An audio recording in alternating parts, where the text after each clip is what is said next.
आज कानपुर नगर में पूर्व विधायक सतीश निगम ने लोगों से की मुलाकात। क्षेत्रीय लोगों ने भी दिया प्यार। पूर्व विधायक सतीश निगम ने की लोगों से मुलाकात। कोरोना काल के चल रही समस्याओं को लेकर की जनता से बात। आपको बताते चले कि कल्याणपुर विधानसभा के पूर्व विधायक सतीश निगम को जनता अभी भूल नहीं सकी। उनको द्वारा कराए गए कार्यों को लेकर हमेशा जनता उन्हें याद करती रहती और निगम जी भी जनता की एक पुकार पर दौड़ते चले आते। इसी क्रम के चलते आज जागेश्वर मंदिर में के पास रह रहे लोगों से अपनी समस्याओं को लेकर उन्होंने बुलाया और सतीश निगम जी ने भी हर संभव मदद करने का आश्वासन दिया। साथ ही साथ उन्होंने गरीबों के भोजन संस्था के सभी पदाधिकारियों का हार्दिक स्वागत और अभिनंदन किया। आइए चलें सुने सतीश निगम जी को। बैठक हमारे सभी भाइयों ने बुलाई है ये, और वैसे भी हम पूरा दिन सुबह शाम तक चलते ही रहते और लोगों के बीच ही रहते। इस मीटिंग का उद्देश्य इतना है खाली कि हम दूसरों के दर्द को जाने, तकलीफ को जाने और जानने के बाद जो इनकी मदद हो सकती है वो मदद करें। आगे और क्या करना है उसकी रणनीति बनावें। तो हम वही काम कर रहे हैं। आज अपने इन सभी भाइयों के साथ बैठ के हम चर्चा कर रहे हैं क्षेत्र की समस्याओं पर। व्यक्तिगत समस्याएं हमारे जो भाइयों की है उस पर भी बात हो रही और आने वाले वक्त में जब हाथ में ताकत होगी तो अपनी उस ताकत से इनकी समस्याओं का निराकरण भी करेंगे। जहाँ हम बैठे हैं यहाँ आसपास की जितनी गलियाँ सड़कें सारी मेरी बनवाई हुई है। अब की जीतेंगे सीवर का सिस्टम हमने पास करा दिया था। पीने की पानी की लाइन भी मैंने सैंक्शन करा दी थी, लेकिन अभी तक कार्य मुकम्मल नहीं हुआ। और हम जीतेंगे तो सीवेज सिस्टम और पीने के पानी के सिस्टम को ठीक कराएंगे ताकि हर आदमी को घर में सुविधा मिले पीने के पानी की और सीवेज सिस्टम की। यही सब बातें अपने इन भाइयों चर्चा कर रहे और किसी का व्यक्तिगत दुख तकलीफ है तो वो भी पूछ रहे। तो हम तो हमेशा 5 साल जीतने के पहले और 5 साल जीतने के बाद और आज तक हारने के बाद हम लगातार अपने सब, हमारे चूँकि पारिवारिक रिश्ते हैं इन लोगों से, जनता का और जनप्रतिनिधि का रिश्ता परिवार जैसा ही होना चाहिए। अधिकार जनता के पास होना चाहिए कि अगर ज़रूरत पड़े तो रात को 2 बजे अपने जनप्रतिनिधि का हाथ पकड़ के उठा ले, और मैंने हमेशा वही व्यवहार रखा है। तो इन लोगों ने मोहब्बत से आज बुलाया कि हमारे बीच आ जाइए, हम आए हैं, इनकी बात भी सुनेंगे और मदद भी करेंगे। आप इस क्षेत्र के पूर्व विधायक रहे हैं, उसके साथ ही साथ इस समय जो प्रेजेंट टाइम पे जो विधायक हैं उनके लिए आप क्या कर रहे हैं, तो किस तरीके से अपने क्षेत्र में कार्य कर रहे हैं, तो और आप क्या उसमें कहना चाहिए कुछ आपसे? देखिए, इन विधायक ने क्या किया है, ये बेहतर होता कि सीधे इन्हीं लोगों से पूछ लेते जो यहाँ पर रहने वाले लोग हैं। भुक्तभोगी जनता। देखो, हम बोलेंगे तो लोग कहेंगे कि राजनीतिक विरोधी हैं इसलिए कह रहे। ये तो जो लोग बैठे हैं इनसे सवाल करिए, इनसे अच्छा जवाब कोई नहीं देगा।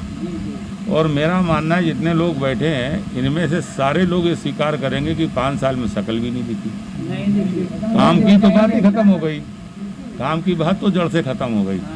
तो मैं यही कहना चाहता हूं कि जनप्रतिनिधि को ऐसा होना चाहिए कि जनता को ये भरोसा हो कि आधी रात को ज़रूरत पड़ेगी जनप्रतिनिधि को सोते से जगा लेंगे। अगर जनप्रतिनिधि ये भरोसा नहीं कर सका तो उसे जनप्रतिनिधि कहलाने का भी हक नहीं है। और इस विधानसभा को तो चारागाह बनाया गया। इससे पहले 5 बार आज की जो वर्तमान विधायिका हैं उनकी माँ रहीं और 5 साल इनको भी होने को आ गए, 4.5 साल हो गए।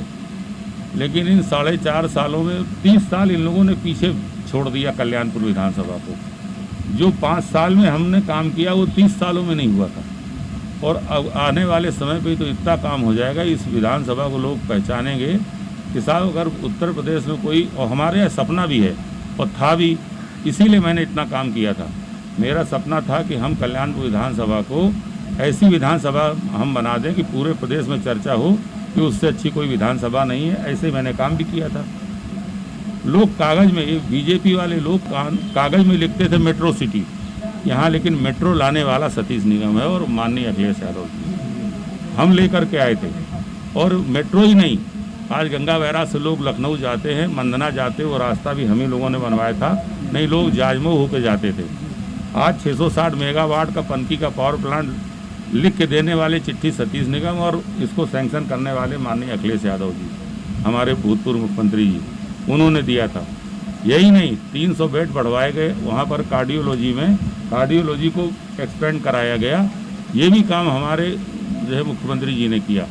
100 बेड का कोविड सेंटर जो इन्होंने बना रखा है, न्यूरो साइंस सेंटर भी हमारे मुख्यमंत्री जी ने मेरे कहने पर सैंक्शन किया था। तो हमने इस कानपुर को और कल्याणपुर को बहुत बड़ी बड़ी चीज़ें दी है। आपकी HBTI को मैंने यूनिवर्सिटी बनवाया, पहले इंस्टीट्यूट था, फिर इसको HBTU कराया मैंने। तो इतने बड़े बड़े काम मैंने कर दिए। रामा डेंटल को डीम्ड यूनिवर्सिटी बनवाया। और अब की दफ़े हम जीतेंगे तो मेरी पहले से घोषणा, हम घोषणा पहले करते बाद में काम करते। अब की से मेरी घोषणा है कि जीतेंगे तो कानपुर में हम PGI लाएंगे। और एक यहाँ की बेटियों के लिए, बहन बेटियों के लिए हम एक गवर्नमेंट PG कॉलेज लाएंगे, क्योंकि हमारी बेटियाँ पढ़ने बहुत दूर जाती, उनकी मजबूरी हो जाती। ये एक बड़ा काम और करना चाहते हैं। और मेरा मानना है कि अगर आज, जैसा मैं कह रहा था, पिछली बार मैंने कहा था हम जीते भी नहीं, सरकार भी नहीं बनी, लेकिन सरकार अगर मेरी बन गई होती, हम जीत गए होते, तो आज अगर यहाँ PGI आ जाता तो जो इस कोरोना में जो 10,000 आदमी मर गया शहर का, तो आज कम से कम मौतें बहुत कम हुई होती, 90% आदमी उसमें बच जाते, इलाज मिल जाता। इस शहर की इससे बड़ी कोई दूसरी ज़रूरत, PGI से ज़्यादा बड़ी ज़रूरत कोई नहीं है।